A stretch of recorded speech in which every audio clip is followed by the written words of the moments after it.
Hello,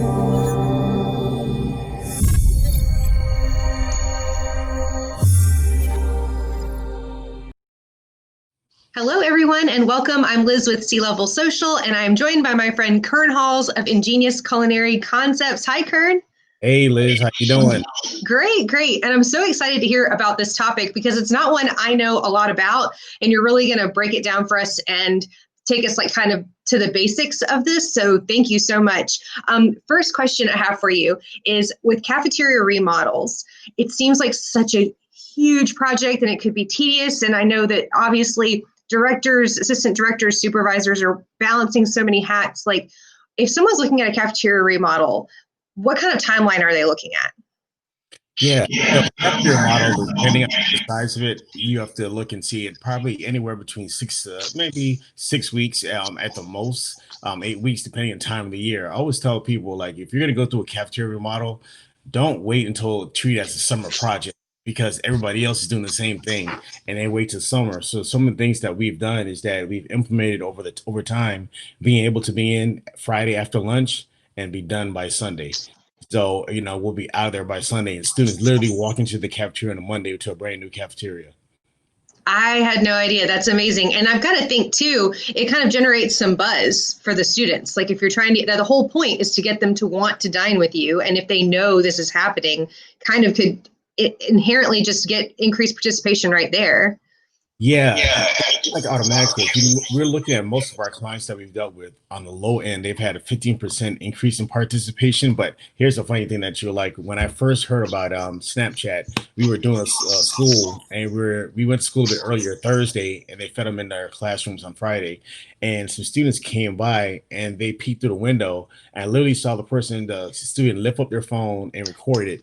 And literally within 2 minutes, it had probably 10 or 15 students looking through the window. They're peeping through the window and claiming new seats in the cafeteria. So it was two things: the power of redoing your cafeteria and the power of social media all mixed into one. And their friends all instantly saw it, and that was just a huge, successful project as well. And they created a buzz for us. Oh my gosh, I love that. And then the added layer of everyone loves a remodel show. HGTV is its own network. So there's already this audience built in to see what's happening. So for those that do not know you, can you tell us a little bit about your experience in Ingenious Culinary Concepts? Yeah, so I kind of figured it into a small 30-second speech, but we're food and beverage operators and we help school districts and just companies increase their business at the end of the day. A little quickly about my background. I was in the military, the Navy for 8.5 years as a culinary specialist, transitioned to work for Walt Disney World as a food and beverage operator for probably about 4 years working at the Mouse. It was great, sprinkling pixie dust, the whole 9 yards. And my wife told me about opening a school food service, and I was like, "What is school food service?" I had no clue what school food service was, and then I did some research on it. Got a chance to meet the director, apply for the job as a training manager at Orange County Public Schools, and got that position. And from there, I was in charge of I was promoted to senior manager, and after that, I was in charge of like 23 high schools.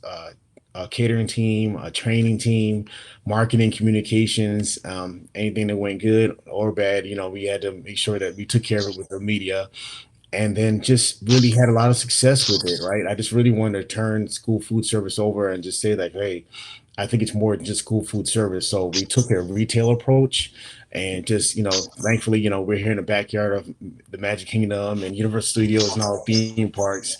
And I just mimicked a lot of stuff they were doing or created our own avenue of what I think our customers would want.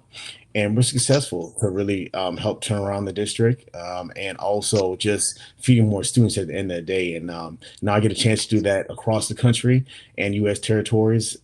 Get to meet great food service directors and just people that service students every single day. And working in the U.S. territories is also a lot of fun when I go down there and just get a chance to see it from a different point of view. Oh my goodness. Have you been to Guam? I haven't been to Guam yet, but I've been to Puerto Rico and the Virgin Islands. Yeah, I've been to Yeah, Guam yet. That's a long plane ride, so I don't know. I know. And my grandmother's from Guam, and I looked up flights. COVID did not help. The flights are still insane. Don't worry. So you can maybe if we can get Guam interested, we can make it worth it. So that makes perfect sense. It carries right over this student-centered, and this dining experience, all of that carries straight over to cafeteria remodel. So it makes total sense given your background, what you're doing at Ingenious. I have two more questions for you. Okay. You talked about how long it takes. Did not realize how quickly you can turn that around. That's amazing. What about like the B word, budgets? Like, what is someone kind of expect? Now, obviously, they're going to see this is an investment because they're going to see an increase in participation. But what would you say to someone about budgets if that's a concern? Yeah, so the budget also just in terms of the process. So we're student centered is our thing, right? So a lot of people we make our decision based on data and facts. So we do a lot of focus groups and see what's going on with the students. And then we present to the students like, hey, you want your cafeteria redone, and we look at it at different levels, right? So we work with all budgets pretty much, right? So, and I tell the directors like, you don't have to use a lot of funds to redo your cafeteria. You can do a simple accent wall. You could change every other chair, rows of chair.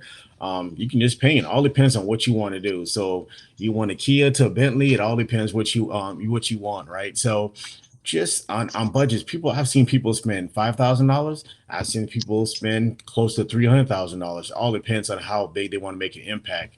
But that usually typically pays off within 12 to 18 months. You'll see that revenue really generate to pay it off. So I think it's for us in our company. I won't speak for other companies, but it helps us to let us know what is your budget. Sometimes people are like, well, I don't want to know. They kind of trying to hide their hands. I'm like, well, we don't want to do a design for you that costs way over your budget. We could have did it first, the right time, and get it all done. So that's the main thing that we try to be upfront with.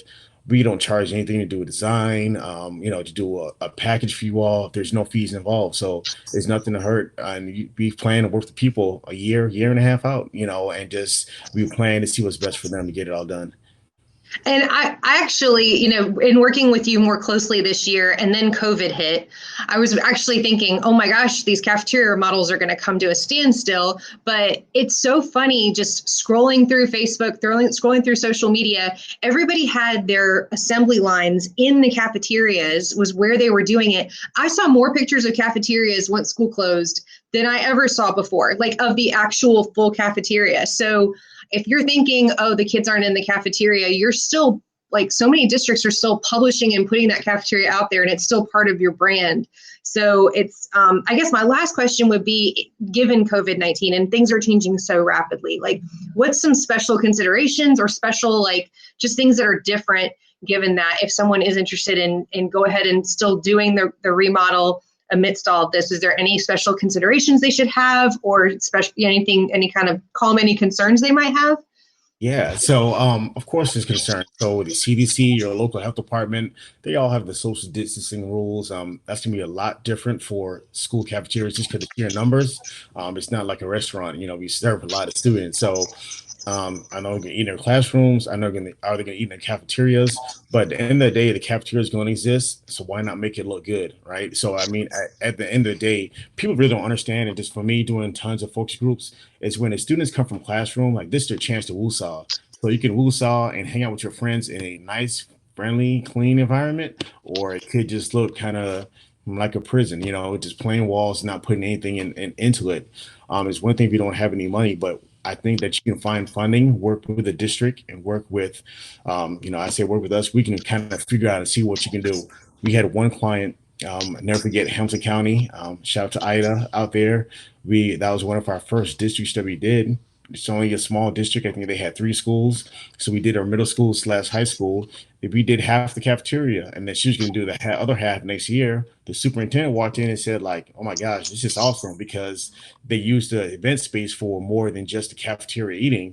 They're like, no, we literally had to come back. I think it was like 4 to 5 months later, 6 months maybe at the most. And we finished the cafeteria and just did, added more items to it. And she actually, earlier this year before COVID, she wanted to do a different graphic design. So we went in and we did a different graphic design and added to what she had already. And the students love it. More students are eating, and it's just a great and friendly atmosphere. I'm so glad you mentioned that because I've been doing a little marketing consulting with Lawrence County School District 56 in South Carolina. And when I'm talking to a client, I'm all data for the most part, right? But I'm in talking to the superintendent, he's wanting to know, Liz, how do I make parents and students feel good about coming back to school and be excited and not be scared and all of that? So, data is great, obviously, and we have to look at a bottom line, but you can't really sometimes put a price on like the students wanting to come to your cafeteria and feeling safe when they are there. So I'm so glad you mentioned that, because it's becoming obviously more prevalent as we continue through this. So I'm really excited for the next time we chat, because we're going to talk branding. So I'm so excited for that. And it kind of does coincide with this. So if you are watching this, we'll put a link to the branding video that we're going to do next, and building your brand as kind of like Kern said, it's a restaurant, and he's going to show you how to make it student-centered too. So thank you so much, Kern. Thank you, Liz. I really appreciate it.